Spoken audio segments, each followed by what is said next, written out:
ဘာပဲဖြစ်ဖြစ်သူတို့စေအုပ်စုထဲမှာပဲစေအုပ်စုမိသားစုတွေစေအုပ်စုတိုင်းဝိုင်းတွေစေအုပ်စုတွေကလူတွေပဲလုံနေတဲ့ရွေးကောက်ပွဲဖြစ်သည့်အတွက်ဘယ်ပြည်သူလူထုကမှလက်မခံပါဘူးကိုရောပါဝင်ပေါ့သူတို့ကြောင့်လည်းလက်ရှိရှိနေတာသူတို့နဲ့နီးနေတာပေါ့နော်သူတို့နဲ့နီးနေတာဖြစ်တဲ့အတွက်မဲမပေးလိုက်ရင်နောက်ဆက်တွဲဖြစ်လာမဲ့ဆိုးကျိုးမခံနိုင်ဘူးပေါ့နော်ပေးလိုက်ပြန်ရင်လည်းကိုပေးလိုက်တဲ့မဲတပြားကြောင့်တခြားမိသားစုပျက်စီးသွားမှာတခြားရွာတွေပျက်စီးသွားမှာဆိုရင်လည်းစိတ်တွေပေါ့နော်အဲ့လိုစိတ်တွေလည်းရှိပါတယ်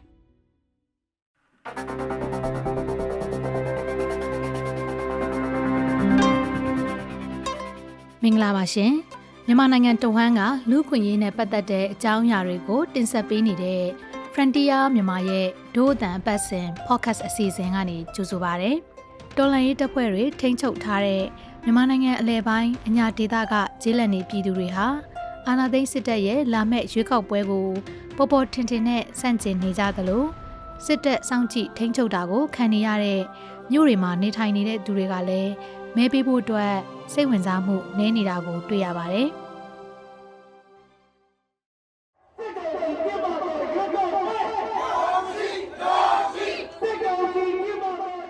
ဒီကတော့နေရလူတွေဆိုတော့မြို့ပေါ်ကလူတွေနဲ့ဆိုင်ရင်တော့အများကြီးနေတာပါတယ်သူတို့လည်းဒီနေတွေထိလေလာပြီးတော့ဆင်းပြီးတော့လာပြီးတော့မဲမဆွဲရဲဘူးသူတို့လည်းဘယ်သူမှမလိုလားဘူးဒီတော့ကြောင့်မို့သူတို့ကိုယ်တိုင်ကလည်းသူတို့ကိုယ်ကိုသူတို့သိတယ်မလားရဲဘူးအသက်32နှစ်အရွယ်မတ်တွတ်တွတ်ဝင်းကစကိုင်းတိုင်းရာတော်မြို့နယ်ကောင်းတစ်ကျွော်ကတောင်သူတူပါကောင်းတစ်ကျွော်ဟာအနာစသိန်ကလေးကတော်လိုင်းတပ်ဖွဲ့တွေထိန်းချုပ်ထားတဲ့နေမြေဖြစ်ပါတယ်ဒါကြောင့်မတ်တွတ်တွတ်ဝင်းနဲ့အဲဒီကဒေသခံတွေဟာဒီဇင်ဘာ28ရက်ကစပြီးတော့ဇန်နဝါရီလအတွင်းထိကျင်းပမဲ့စစ်ကောင်စီရဲ့ရွေးကောက်ပွဲကိုမဲထည့်မှာမဟုတ်ပါဘူး2020ပြည့်နှစ်အထွေထွေရွေးကောက်ပွဲတုန်းကတော့ပထမဆုံးအကြိမ်အနေနဲ့မတ်တွတ်တွတ်ဝင်းဟာသူတို့ရွာရဲ့စာတင်ကျောင်းမှာမဲသွားထည့်ခဲ့ပြီးအမျိုးသားဒီမိုကရေစီအဖွဲ့ချုပ် NLD ပါတီရဲ့ကိုယ်စားလှယ်လောင်းကိုမဲပေးခဲ့တာပါ NLD ပါတီရဲ့ခေါင်းဆောင်ဒေါ်စန်းစုကြည်အပါအဝင်သူမဲပေးခဲ့တဲ့ကိုယ်စားလှယ်လောင်းတွေကိုဖမ်းဆီးအကျဉ်းချထားတဲ့စစ်ကောင်စီကဦးစီးပြုလုပ်မဲ့အခုရွေးကောက်ပွဲကိုတော့သူမဲပေးခြင်းစိတ်လုံးဝမရှိပါဘူးဘလို့ဝေဖန်ခြင်းတလဲဆိုတကယ်ဆိုဒါသူတို့စေအုပ်စုထဲမှာပဲလုံနေတဲ့ဒါရွေးကောက်ပွဲကြီးပေါ့တကယ်လို့သူတို့တကယ်စစ်မှန်နီးလန်းကြကြလုပ်ချင်တယ်ဆိုရင်မေစုတို့နိုင်ငံခေါင်းဆောင်ဖမ်းထားတဲ့နိုင်ငံခေါင်းဆောင်တွေအကုန်လွှတ်ပေးပြီး NLD ပါတီနဲ့ပြန်ရှင်ပြိုင်လို့ရတယ်ဗျပြန်ရှင်ပြိုင်မယ်ဆိုရင်ပြည်သူလူထုကလက်ခံတယ်ပေါ့အခုကတော့ဘာပဲဖြစ်ဖြစ်သူတို့စေအုပ်စုထဲမှာပဲစေအုပ်စုမိသားစုတွေစေအုပ်စုတိုင်းဝိုင်းတွေစေအုပ်စုတွေကလူတွေပဲလုံနေတဲ့ရွေးကောက်ပွဲဖြစ်သည့်အတွက်ဘယ်ပြည်သူလူထုကမှလက်မခံပါဘူးကိုရောပါဝင်ပေါ့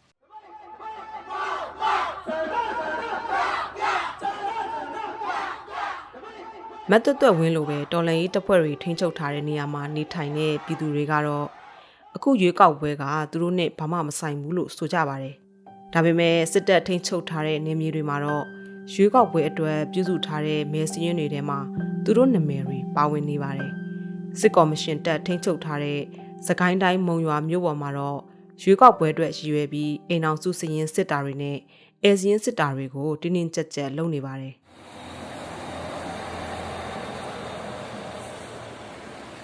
အသက်29နှစ်အရွယ်မခင်ကမုံရွာမြို့ပေါ်မှာကုံစုံဆိုင်ဖွင့်ထားတဲ့သူပါသူဟာ2015ခုနှစ်နဲ့2020ပြည့်နှစ်ရွေးကောက်ပွဲတွေတုန်းကနှစ်ကြိမ်စလုံး NLD ပါတီကိုမဲပေးခဲ့တာပါအခုလာမဲ့ရွေးကောက်ပွဲကိုတော့မဲပေးရမှာလားမပေးဘဲနေရမှာလားဆိုတာကိုအခုထိမဆုံးဖြတ်နိုင်သေးဘူးလို့ဆိုပါတယ်သူ့လိုပဲတခြားသူတွေလည်းအခုလိုမျိုးဝေခွဲမရဖြစ်နေတာတွေရှိတယ်လို့မခင်ကပြောပါတယ်ကြောက်စိတ်ပေါ့နော်ပတ်ဝန်းကျင်မှာပဲပြောနေကြတဲ့ဟာကြောက်စိတ်ပေါ့နော်မပေးရင်ငါတို့ဘယ်လိုဖြစ်မလဲမသိဘူးပေးလိုက်ရင်လည်းဘာဖြစ်မလဲမသိဘူးဆိုတဲ့မျိုးပေါ့နော်အဲ့စိတ်တွေရှိနေပါတယ်လူတိုင်းမှာရှိပါတယ်ဒါပေမဲ့မပေးချင်ပါဘူးမပေးချင်ပေမဲ့လည်းနေရတာမျိုးကိုဖြစ်တဲ့အတွက်သူတို့ကိုကြောက်တဲ့စိတ်သူတို့ကိုကြောက်နေလက်ရှိရှိနေတာသူတို့နဲ့နီးနေတာပေါ့နော်သူတို့နီးနေတာဖြစ်တဲ့သူတို့နဲ့နီးနေတာဖြစ်တဲ့အတွက်မဲမပေးလိုက်ရင်နောက်ဆက်တွဲဖြစ်လာမဲ့ဆိုးကျိုးမခံနိုင်ဘူးပေါ့နော်အဲ့လိုပုံစံမျိုးပေါ့နော်ပေးလိုက်ပြန်ရင်လည်းကိုယ့်အကြောင်းနဲ့ကိုပေးလိုက်တဲ့မဲတပြားကြောင့်တခြားမိသားစုပျက်စီးသွားမှာတခြားရွာတွေပျက်စီးသွားမှာဆိုရင်လည်းစိတ်တွေပေါ့နော်အဲ့လိုစိတ်တွေလည်းရှိပါတယ်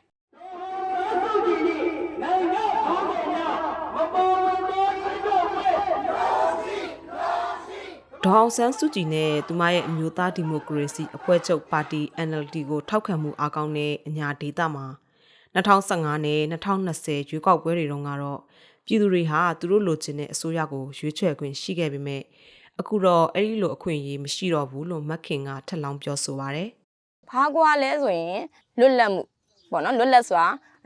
မဲပေးပိုင်ခွင့်ပေါ့နော်ကျွန်တော်တို့2015မှာစပြီးမဲပေးခွင့်ရှိရဲအဲ့ဒီမှာမဲပေးတော့ဘာဖြစ်လဲဆိုရင်ကိုပေးခြင်းနဲ့မဲကိုလည်းပေးခွင့်ရှိတယ်လွတ်လပ်စွာပြည်သူရဲ့ဆန္ဒပေါ့နော်အဲ့တော့ကျွန်တော်တို့လိုချင်တဲ့အစိုးရပေါ့ပြည်သူကလိုချင်တဲ့အစိုးရကိုကျွန်တော်တို့ရွေးချယ်ပိုင်ခွင့်ရှိတယ်အဲ့လိုမျိုးကြောင့်မို့လဲကျွန်တော်တို့ဒါထားပါတော့အမေစုပေါ့နော်အမေစုပါတီမဲရခဲ့တယ်နိုင်ခဲ့တယ်ပေါ့နော်ဒါကိုသူတို့လက်သင့်မခံနိုင်အမေစုအုပ်ချုပ်နေတဲ့အတွင်းမှာဗျာ9နှစ်တာအတွင်းမှာဘာတွေပြောင်းလဲသွားလဲသူတို့ဟိုးရင်တော့အုပ်ချုပ်ခဲ့နေတဲ့အချိန်တွင်းမှာဘာတွေဖြစ်လဲဆိုကျွန်တော်တို့9နှစ်တာလေးနဲ့ပြောင်းလဲသွားတဲ့အရာတွေအများကြီးပါပြန်ကြည့်နိုင်ရင်သိပါတယ် စစ်တပ်ရဲ့ရွေးကောက်ပွဲဟာသူတို့ရဲ့နိုင်ငံရေးထွက်ပေါက်ဖြစ်တယ်လို့တော်လှန်ရေးအင်အားစုတွေကရေဘူးရရှုမြင်ကြပါတယ်ဒီရွေးကောက်ပွဲကိုစန့်ကျင်တဲ့သူတွေထဲမှာတချို့ကလက်နက်ကင်ပြီးစန့်ကျင်ကြသလိုတချို့ကတော့အကြမ်းမဖက်နီလန်းကိုပဲအသုံးပြုနေကြတာပါကိုလွမ်းသူကရင်းမပင်စလင်းကြီးရွာပေါင်းစုံလူလူတပိတ်တိုက်ပွဲဥဆောင်ကော်မတီရဲ့အဖွဲ့ဝင်တဦးပါသူတို့ကနှစ်စန်းပိုင်းလောက်ကလေးကစစ်တပ်ကိုထွက်ပေါက်မပေးနဲ့ဆိုပြီးရွေးကောက်ပွဲဆန့်ကျင်တဲ့တပိတ်အပါဝင်အခြားတပိတ်တွေလုပ်ခဲ့ပါတယ်။အဲ့ဒီအချိန်တုန်းကတပိတ်မှာလူဦးရေ900ကျော်လောက်ပါဝင်ခဲ့ပါတယ်။အဲ့ဒီနောက်စကိုင်းတိုင်းချောင်းမြို့မှာပြုလုပ်ခဲ့တဲ့တပိတ်မှာစစ်တပ်ကပါရာမော်တာနဲ့လာရောက်ပစ်ခတ်ခဲ့တာကြောင့်နောက်ပိုင်းတပိတ်တွေမှာတော့လူထုပါဝင်မှုလျော့ကျလာပါတယ်။ ကျွန်တော်တို့ဒီလှုပ်ရှားမှုတွေကဒီဘာကြီးမှကျွန်တော်တို့ရှိခဲ့သမျှတော်လှန်ရေးတွေတိုင်းမှာလက်နက်ကင်တော်လှန်ရေးပြီးရင်တစ်ဖက်မှာကလက်နက်မဲ့တော်လှန်ရေးဒီနည်းတွေနဲ့တွားခဲ့တာဖြစ်ပါတယ်အဲ့တော့ကျွန်တော်တိုင်းပြည်မှာတော့ဒီလက်နက်ကင်တော်လှန်ရေးအရာအကန့်အသတ်တွေများတဲ့အခါမှာတစ်ဖက်မှာလက်နက်မဲ့လူထုရဲ့ပါဝင်မှုလူထုပါဝင်နိုင်တဲ့နီးနာတွေဟာစစ်ကောင်စီကိုဖြိုလဲတဲ့နေရာမှာအင်တန်ရေးကြီးတဲ့တိုက်ပွဲနီးနာတည်းရလို့ကျွန်တော်ယုံကြည်တယ်ပြည်သူလူထုကလည်းဒါတိုက်ပွဲနီးနာတည်းအဖြစ်ယနေ့ချိန်ဒီပူးပေါင်းပါဝင်နေသေးတာကိုကျွန်တော်တို့မြင်တွေ့ရတယ်အဲ့တော့စစ်အာဏာရှင်စနစ်အပါအဝင်ဖက်စစ်ဝါဒဒီအာဏာရှင်စနစ်ကိုချုပ်ငြိမ်းဖို့အတွက်ကျွန်တော်တို့စီရင်နီလန်းတစ်ခုတည်းနဲ့မဟုတ်ဘဲနဲ့နိုင်ငံရေးနီလန်းနဲ့ပါတိုက်ရမယ်လို့ယုံကြည်တဲ့အတွက်ဒီစစ်ကောင်စီရဲ့အတူရောက်ရွေးကောက်ပွဲစန့်ကျင်လှုပ်ရှားမှုတွေကိုအာသွန်ခွန်ဆိုင်ကိုစွမ်းညံစွမ်းရှိသမျှဆောင်ရွက်နေရခြင်းဖြစ်ပါတယ်ခင်ဗျကိုလွမ်းသူတို့အဖွဲ့ဟာရွာပေါင်းစုံစုပြီးလမ်းလျှောက်ချီတက်တဲ့တပိတ်တွေဆိုင်ငယ်တပိတ်တွေအပါအဝင်လူထုဟောပြောပွဲကျင်းပတာစိုင်းပုတ်ထောင်တာတို့လိုနီလန်းတွေနဲ့လည်းပုံစံမျိုးစုံသုံးပြီးတော့ဆန့်ကျင်ကြပါတယ်တချို့ရွာတွေကတော့ရွေးကောက်ပွဲစန့်ကျင်ရေးတပိတ်တွေကိုလုံခြုံရေးပေါ်မူတည်ပြီးလူ10ယောက်15ယောက်လောက်နှင်းစင်လောက်ကြသလိုတချို့ရွာတွေကတော့အပတ်စဉ်လောက်ကြပါတယ်အဲ့ဒီလိုစန့်ကျင်တပိတ်တွေဟာလူထုပါဝင်မှုနဲ့လူထုအားကိုပြသရမှာအလွန်ထိရောက်မှုရှိတယ်လို့လည်းဥဆောင်သူတွေကပြောပါတယ်တော်လန်ရေးအဖွဲ့တွေကတော့မဲပေးတာကိုနှောက်ယှက်ဟန်တားမယ်လို့ကြေညာထားပေမဲ့ကိုလွမ်းသူကတော့ရွေးကောက်ပွဲစန့်ကျင်ရေးလှုပ်ရှားမှုတွေကိုအကြမ်းမဖက်နီလန်းနဲ့ပဲလှုပ်ဆောင်တင်တယ်လို့ဆိုပါတယ်မဲပေးမဲ့နေ့မှာလက်နက်ကင်နီးနဲ့လှုပ်ဆောင်မယ်ဆိုရင်စစ်တပ်ဘက်ကပြန်လည်ဆင်ခြင်ပေးဖို့အခွင့်အရေးပေးသလိုဖြစ်သွားနိုင်တယ်လို့ဆိုပါတယ်။ဘာကြောင့်မကောင်းဘူးလဲလို့ပြောမယ်ဆိုတော့ဟုတ်ပြီကျွန်တော်တို့ပြည်သူတွေမဲသွားပေးကြမယ်ပေါ့ဗျာတနက်ထောက်ပြီးတော့မဲပေးခိုင်းတဲ့အတွက်ကျိုးတုပ်ပြီးတော့မဲပေးခိုင်းတဲ့အတွက်ဒါစစ်အုပ်စုလုပ်တဲ့ရွေးကောက်ပွဲသွားပေးတဲ့လူတွေကတော့သွားပေးရကောင်းလားဆိုတော့အယူဆမဟုတ်ဖ ೇನೆ ဒီလိုမလွဲတာမရှောင်တော့သွားပေးနေရတဲ့ပြည်သူတွေရှိတဲ့နေရာမှာဒါဒီစီးရေးပြတ်မှမဟုတ်တဲ့အတွက်ဒီဟာကိုစီးရေးနည်းနဲ့ဖြည့်ရှင်းလို့မရဘူးလို့ကျွန်တော်ကပြောလိုတာဖြစ်တယ်ဟုတ်ပြီအဲ့ဒါကိုစီးရေးပြတ်မှမဟုတ်ဖ ೇನೆ စီးရေးနည်းနဲ့တော့ကျွန်တော်တို့ဖြည့်ရှင်းမယ်ဆိုရင်အကျိုးထက်အပြစ်ပေါ့ဗျာတနည်းအားဖြင့်တော့ကျွန်တော်တို့ထိခိုက်စေချင်တာကစစ်အုပ်စုကိုကျွန်တော်တို့ကတိုက်နေတာဗျာအဲ့တော့အဲ့အချိန်မှာကျွဲကူရေပါဆိုသလိုစစ်တပ်ကိုထောက်ခံသူရောမထောက်ခံသူရောကအကြောင်းကြောင့်ရောက်နေနိုင်တဲ့နေရာမှာကျွန်တော်တို့ကတော့တိုက်ခိုက်မယ်ဆိုရင်ကျွန်တော်တို့အခြားသောလူထုတွေအတွက်ပါကျွန်တော်တို့အများကြီးထိခိုက်နိုင်တယ်စစ်အုပ်စုကကျွန်တော်တို့ဘက်ကသွားပြီးတော့မဖြိုဖျက်မတိုက်ခိုက်အောင်တော့မ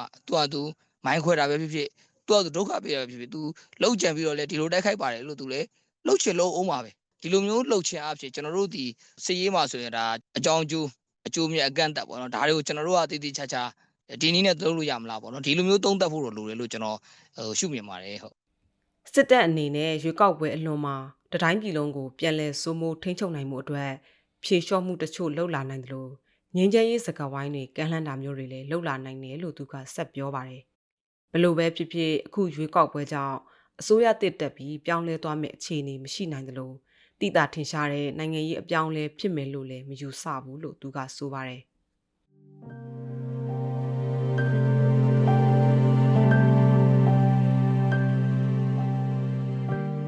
်မတ်တွဲဝင်ကတော့တိုင်းပြည်အမြန်ဆုံးအေးချမ်းသွားဖို့မျှော်လင့်နေပေမဲ့ရွေးကောက်ပွဲကြောင်းတော့ဒီလိုဖြစ်လာမှာမဟုတ်ဘူးလို့ပြောပါတယ်အမြန်ဆုံးအေးချမ်းသွားရင်တော့အကောင်းဆုံးပေါ့ဒါပေမဲ့လို့ခုနကပြောခဲ့တဲ့စကားလိုပဲကိုယ်တိုင်ကတော့ ကိုမိသားစုဝင်နေတော့တယောက်မှဘာမှမဖြစ်ပါဘူးကိုရွာလေးလေးအေးချမ်းပါလေဘာမှမဖြစ်ပါဘူးဒါပေမဲ့လို့တခြားသောကိုရဲ့မိတ်ဆွေတွေတငယ်ချင်းတွေကိုနဲ့ဆွေမျိုးသားချင်းတွေပေါ့လေသူတို့အသက်တွေပေးရတာတွေရှိတယ်သူတို့တွေအတွက်တော့မကျေနပ်နိုင်ဘူးပေါ့သူတို့တွေအတွက်ကိုမကျေနပ်နိုင်လို့ဒီစစ်ရေးကြီးကကြာရှည်သွားခြင်းသလားဆိုတော့လေကြာရှည်တော့မသွားခြင်းပါဘူးနောက်ထပ်ကြံခဲ့တဲ့ပြည်သူတွေနောက်ထပ်ကြံနေသေးတဲ့ပြည်သူတွေကိုဒီစစ်ရေးကြီးကြာနေရင်ဒုက္ခရောက်မှာစိုးရင်လို့အမြန်ဆုံးတော့အေးချမ်းနေပါတယ်အမြန်ဆုံးအေးချမ်းနေပါတယ်ဒီမင်းအောင်လိုင်းကိုလည်းထိထိရောက်ရောက်အေးယူပါဖမ်းဝဒန်းထုတ်ပါဖမ်းပါခုရွေးကောက်ပွဲနဲ့ပတ်သက်လို့ရွေးကောက်သွားပြီးအေးချမ်းသွားပြီဆိုတဲ့ပုံစံမျိုးတော့ဘယ်တော့မှဖြစ်လာမှာမဟုတ်ပါဘူး